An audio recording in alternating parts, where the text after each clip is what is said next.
Voilà, bonjour, bonsoir, bandeko balandi ya Yoka Base TV. Bomesana mingi kolanda biso na Congo bwanya mais lelo tuye kaka tout ça la analyse par rapport à l'actualité politique na chaîne na biso Yoka Base TV. Lelo na Yoka Base Télévision tokosolola actualité politique ya mboka na biso ba actualité zo dominé sur l'étendue ya République démocratique du Congo. Toko simba point ya liboso pourquoi Église bazo se respecter te bazo mepe sa poids te na place na bango nde considération peuple congolais appelé ça bango pourquoi basango na ba pasteur bakomi ko swana sango aswani na pasteur to kende pa nani c'est que biso bato to sambela te to tikala bon to tikala ko sambela biso to sambela et pa ba pasteur est-ce que guerre o bandi siko eko sisitaka te un jour guerre civile na mboka na biso entre ba croyants catholiques na ba croyants chrétiens ba bima na nzela on se pose toujours des questions. Voilà, na journée à lelo to brosser actualité politique na mwana mboka Glody Ngumba Oazali intervenant na ngana mukolo na lelo azali pe analyste politique coordonnateur de la chaîne Yoka Base. J'ai dit déjà bonjour à mon invité Glody Ngumba et soyez le bienvenu dans notre plateau.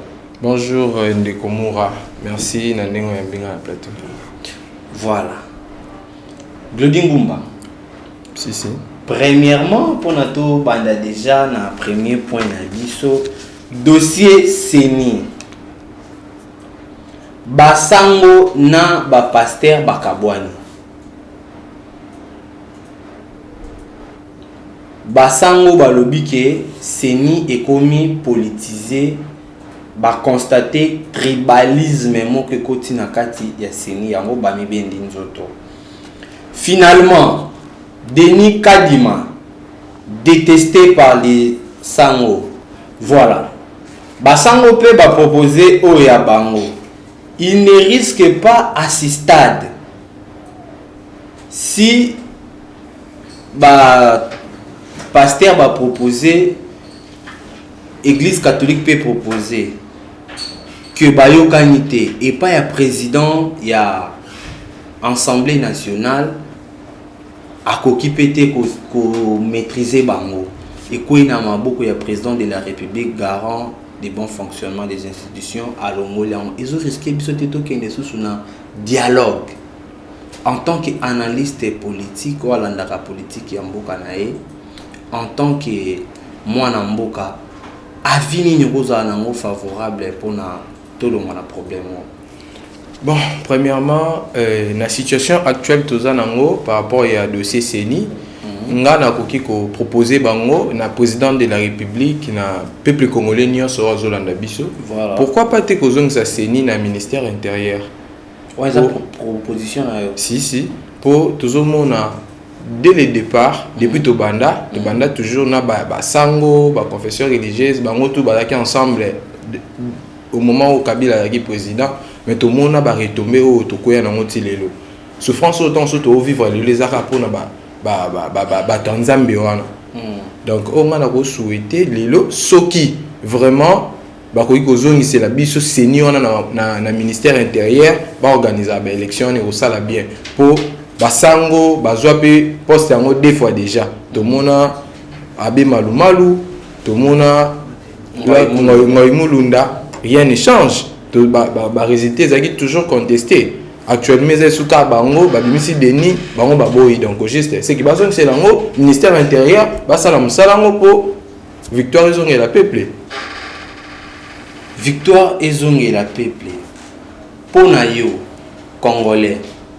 Est-ce que Senko a raison ya kobo ya candidature ya Denis Kadima pour le biké aza muluba aza même ethnique na président de la République, même ethnique na ministre ya finance, même ethnique na maman na biso ba outi ko nommé na banque centrale, donc ceux qui ba bâtir sous président les sous ya Seni muluba toujours qui déjà na tribalisme. Bon, premièrement, il faut relancer un soubassement. Est-ce qu'il y a un règlement d'ordre à Seni et le babon que ceux qui président de la République Aza école songolo pakala président Seni akoza école wana te est-ce que règlement na bango na kati Seni ils ont opekisa ce règlement za opekisa est-ce que pourquoi bango ba oboya bango bakoki kozaka na raison ceux qui baza corrompi pour toyebi toza na Congo ceux qui basango baza corrompi biso toyeba ndeni Denis Kadima je pense que à remplir ba critères nyonso o ba sengaki pour ça ba critères o ba check pour koma na poste wana pour ba élire yo pour ba voter yo zaki na ba critères ba passer na ba tirage au sort tout le monde isko abimi à la fin ya abimi ba sango ba contester on ne sait pas pourquoi ba contester nini eza na sima wana toza na Congo mambole rebelle ba sango pe baza pe bato ba koza la pe corrompi on ne sait pas on est lobby kayo na lobby pe bien baza bato ba koki pe koza la corrompi voilà basango ba koki pe koza la corrompi à ce stade nde makambo ezokende est-ce que à lire au makambo ezokende tokoya komona lisusu te malonda bis na mboka na biso malonda bis comment donc genre batu bakufa pona ko élire président ya Seni bon ceux qui batu bakufa to batu ceux qui basala nini bon là to biso to zanelo to lo ba mingi te concernant yango voilà eza makambo oyo esalama déjà batu peso bakufi pona victoire na biso ezala problème te ezara victoire pour le peuple congolais à respirer batu pe bakoki kokufa pona lelo peuple alunga na misère otoza nango tu vois esika nyonso oyo batu baluka bazo ya liberté ezala ka fo batu bakufa fo makile tanga donc yo déjà ozo souhaiter yango ki ngana souhaiter te mais soki komi on n'a pas le choix déjà bato la muka ba maki na nzila pona ka makambo yo mais bato la muka biso nyonso toyebi ke la muka lelo la muka baza bato o bazo semer trouble na mboka oyo au moment bato bazo raisonner ma mususu bato baza na ma mususu bazo sala mais la muka azo kende akena biso to kena na dialogue est-ce que la mboko to na besoin dialogue na mboko dialogue to sala ngoni président Facha Zawana 2023 faut organiser une élection ce gars Ozala Makasi a gagné l'élection Martin Fayulu le Michel Luka dialogue na moment où to sala ngoni susu oh na tête en mboka tona président waza 100% congolais kala to banda luka ba dialogue pour toyebe ke mutaki na président mboka taki congolais te biso zo toyebi yon to luka ba dialogue ndenge nini to ka ko botele pouvoir siko faci le loka 100% congolais bo bando luka biso ba dialogue pour to sana ngoni pour to gagner nini à la fin le peuple a souffrir président zo bunda pona kolonga la peuple na souffrance oyo ele so ba dialogue to sana ngoni fa nous sommes besoin de dialogue façon na Sénégal. Au confirmer les lots qu'il fallait dans ce Sénégalais, ils ont tout confirmé ou comment? Non, mais ça a besoin de dialogue à son en Sénégal. Donc, il a qui qui est sénégalais. Ah mais il est mon taloban. Voilà, il est mon taloban. Pour revenir les sous na point de vue, il y a Seni mais tout entamé sikoyo actualité phare et en depuis que le gouvernement Samalukonde qui investi, j'espère que tout s'est déplacé vu la maladie à coronavirus. Est-ce que bilan il y a Samalukonde est favorable, est positif ou soit est négatif d'un point de vue sécuritaire, d'un point de vue santé, d'un point de vue social pour tout le monde, bah député baboy déjà ko bakisa état de siège et état d'urgence et état d'urgence na République démocratique du Congo vu que état quoi gouvernement Samalukonde a ça absolument rien tout ça là qui na yo savons les coques ils allaient qui na 400 francs et comme na 800 francs est-ce que gouvernement Samalukonde au copé combien sur 10 ou soit gouvernement Samalukonde a bilan ya Samalukonde ça positif ou négatif dans la République démocratique du Congo? Bon, de Komora, gouvernement Samalukonde, ceux qui ont besoin de côté, bango to côté bango 8 sur 10 to côté ça va 8. To côté ça va 8. Nani na point de vue. Lelo oyo so ko tuni bande gonyo so ba voyager ka na kati ya République ya ba royeb so ke billet kita. Lelo so tuni bande gonyo so otozana bango na ville ya Kinshasa ba royeb so ke Samalukonde a négocié qui lelo ba transcoya. Lelo côté sécurité Samalukonde baza bat o ya ba transco ilunga elukamba Sama Lukonde te ba transcrire ça ilunga elukamba mais Sama Lukonde mutu azolandela l'administration nango bien administration il y a ba grève ndeko to avancer na mais balongoli DG ilunga elukamba tikaki yo bien mote na mandat ya Sama Lukonde Joseph Kabila sénateur à vie a ça déjà 6 mois il y a un paiement tout avancé dans mais Joseph Kabila so ba fouti était zape bien ti weza mabe azwambo on asala ni pour na Congo to asala biso nini to ya asala na wapi po futa ke mbongo ebelo bazo futé wana ngako pona nga na ozonga na ba propos onde ko kofia lobaki que Joseph Kabila maman Olive faut conseiller mobali na ye atika kozwa mbongo wana po asala na ngone asala na mbongo ebelo azu pendant 18 ans le long de sous a continuer à kozwa mbongo wana ebelo asala na ngone azana ancien président ba pesa gata moi quelque chose et si lit ana dozo mbongo wana ebelo teleke belé ceux qui vont foutre te ba beta ata 48 mois impayé tous ont un dossier à bilan Sama Lukonde aussi tous a qui on a l'état de siège ceux qui na niveau ya intérieur na est au monde la guerre les ali sousté armée à récupérer ba groupe ba rebelle nyonso o ba bandeko déranger bandeko na biso o ba bandeko boma population les lots armés à récupérer ba territoire nyonso o ba botolaki pa ba rebelle ils na temps ya Sama Lukonde voilà donc Sama Lukonde o ngana ko senga e a lembaté à continuer azan ba projet bien pour na biso pour na avancement et peuple gouvernement na ezo travailler tellement kitoko les lobbies sont toyebi kala mingité a soso kita na bi ke ba te belé ba cha ba kal soso kita na $1 yo e bien modé lobande soso kita bilo réseau qui te belé a na Congo ba savant le koko wana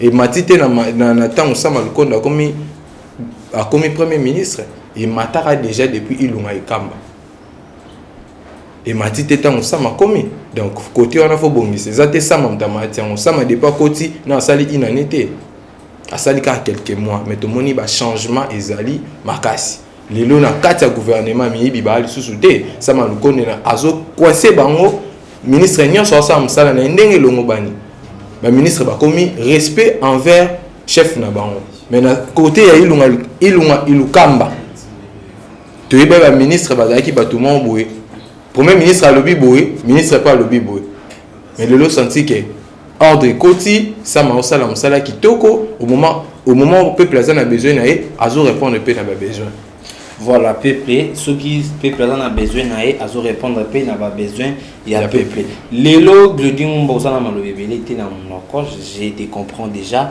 tout qu'est-ce qu'on a sujet au ekoki ko bimisa yo ba argument trop en tant qu'être humain, en tant que Congolais authentique de père et de mère, oui ou non? Pardon? Osa Congolais oui. Authentique de père et de mère, oui ou non? Oui. Koyoka kendeko na yo babomi à l'étranger cause et banité babomi na maboko ya la police indienne. Souci ou soit émotion ni nekoki ko adresser na peuple congolais ou soit na famille biologique ya ndeko wana vraiment et ça li passi comme on a ndeko na biso na niveau Inde ba bomier to ba bomier ba torturer ba bete ba fimbu ba nzete ti ememi na liwa donc ça li vraiment passi to nga glodi na ko pesa mes condoléances na famille biologique na ye pe na ba ndeko na nyonso bazala toujours makasi toyebi ke eza makambo ya kaka ela ka bato mokili malgré ça fait mal mais on n'a pas le choix ezo pesa pasi mais tozaka a photo supportant toyeba ndenge ya gérer oui toyeba ndenge ya gérer l'état congolais au sengani na l'état congolais par rapport ya bandeko na biso bazo vivre à l'étranger balobi batu bazana Inde lobi to sola kina intervenante na biso moko dans Inde temps ya kapinga je sali déjà depuis Inde ba ebisi biso boye awa corona ezali indien akolongwa awa akokini na mboka na bango sans problème mais mu congolais o azana Inde pour aya awa azana coronavirus okosenga na nini na peuple congolais en tant que analyste politique en tant que mwana mboka on a gouvernement qui a fait la responsabilité de encadrer population au hasard à l'étranger. Tu vois, Nathan Kabila, tout le monde qui Congolais, au union sozaki à l'étranger, tous qui locaux la Congolais moko abandonné. Bako iko bomayo, bako iko sala nyonso bako salo, banda le belo teme. Sous mandat ya Fachi, tu ebi que gouvernement a la responsabilité na ya ko encadrer masse nyonso au à l'étranger. Na dossier o ya bendien, tu ebi que bato belé baza na sima wana ba linga ba piller pour ba ko économie en mboka o. Ba ko économie en mboka o. Lelo Kabila sous mandat na ye ba indien de bazwa ki responsabilité ya ko encadrer économie na biso. Voilà. Économie na biso lelo si même pas indien. Voilà. Donc na dossier eza dossier mo botoko ke non na lomba monté po ba indien ba bomi bino pe boboma to bo piller. Ce qui lelo to piller ba indien. To lelo so to ke to benga na ba indien. Économie na biso ko koya. Nani économie na biso si même pas indien qui est dans la ville au monde ba maison sur 100% biloko nyonso ba indien de bateka ngo. Ce que ceux qui le piller bango to vivre ndeni. Économie okoya. Boze la président Fachi a botolana l'économie na maboko ba indien avec le temps de to yeba neni ya ko longola ba indien na mboka oyo bazonga na mboka na bango poto yeba ninga gérer bango bien. D'ailleurs ça pour que na minute ba ko boma lisusu mutu mususu mais to zela kaka si mon président Fachi a longola l'économie na maboko na bango et puis clair na point wana. Déjà hier président Yambaki ambassadeur na bango ba betaki déjà ce point wana. Donc bazu ba mesure ba disposition nyonso o ya encadrer peuple congolais au nyonso za na niveau ya Inde. Donc je ne crois pas que ba oboma lisusu to ba mbeba bongo yokoya.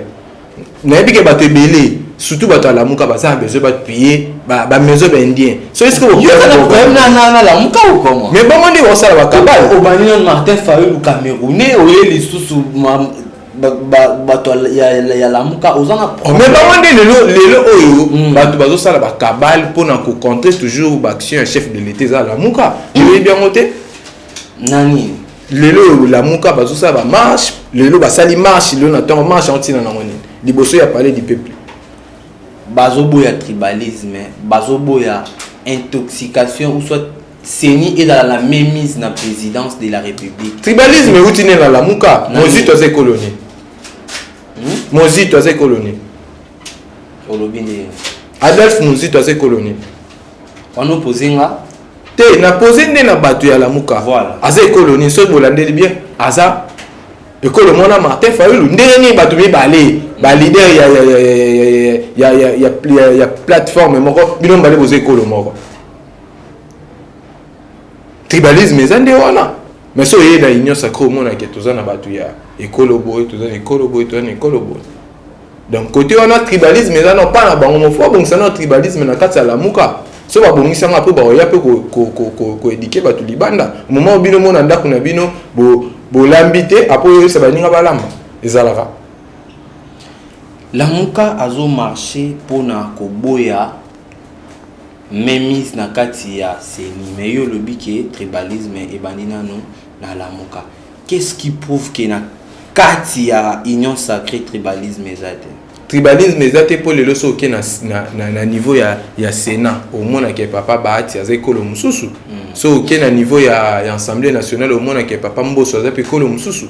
Parce que tribalisme on a côté ni ba institution ma kasi bongo mais ba pesa on peut be kolo mususu géopolitique ma ba doit respecter géopolitique boy mais bino obi na tribalisme ngo ezaka bongo na tanga Kabila to yebe ke so ke koto mina sema kuna na udogore ozongi boy na mchache to yeba yango zaki bongo mais lelo président akaboli apesi koto ba tutu ba se retrouver lelo biso ba Congo pour l'église qui mbangiste eza na ba Congo la plupart ba kuneza biso ba Congo. Alors je comprends bien oye ko soutenir candidature ya Denis Kadima pona oza mu Congo tribalisme yango wana déjà. Mais ça Denis Kadima aza l'église qui mbangiste plutôt. Mais ça mu luba ngana mu Congo so na soutenir yeza mabe ala ndeko na Congolais.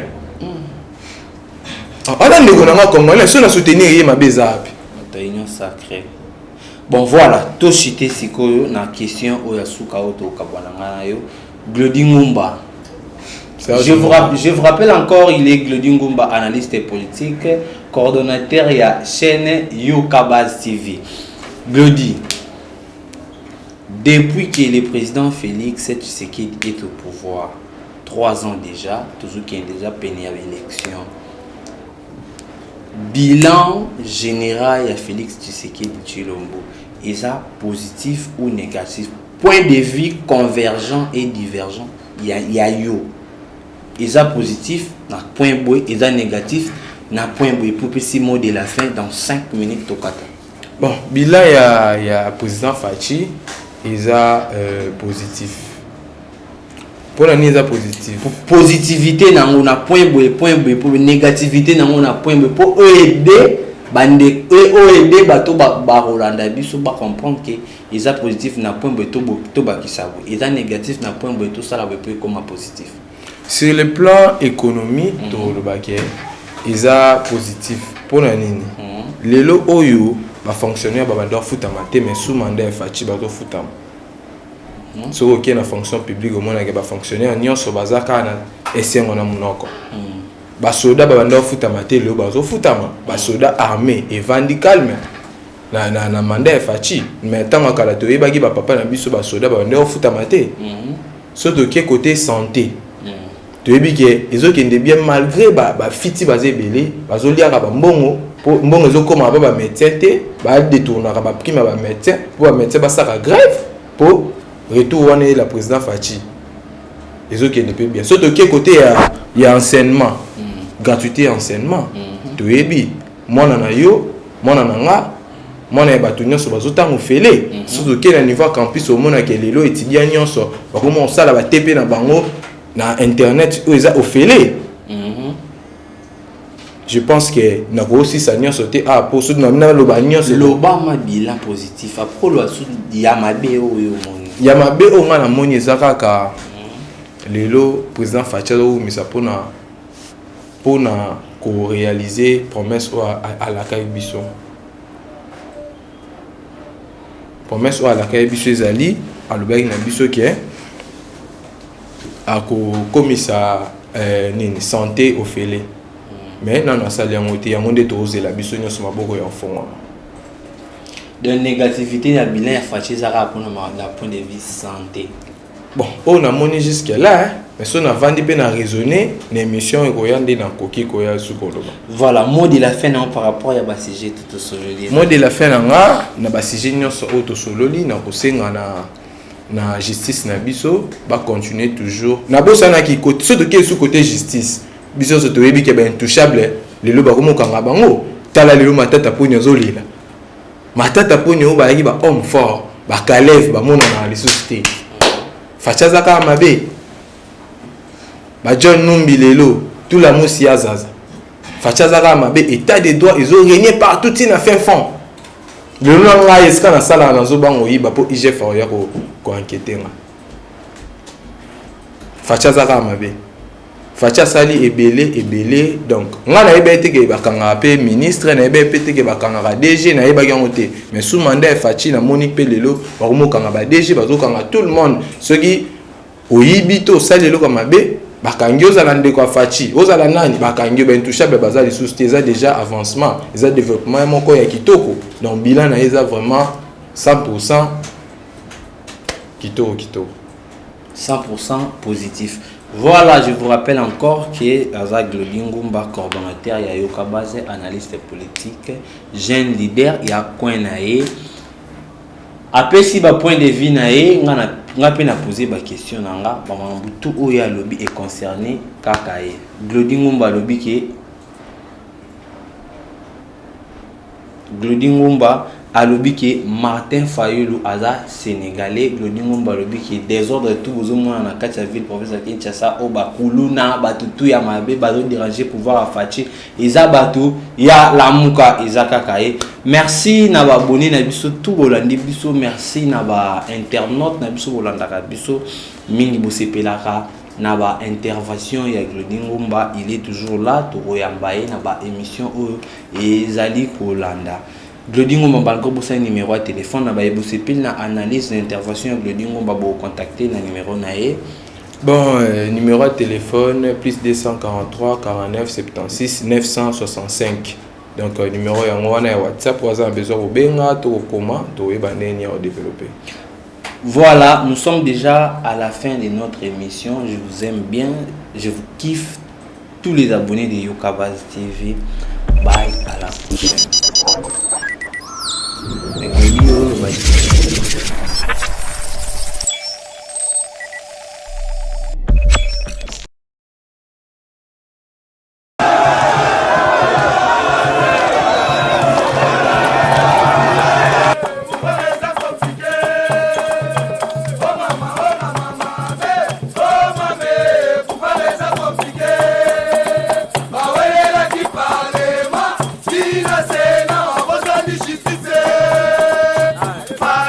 Justice,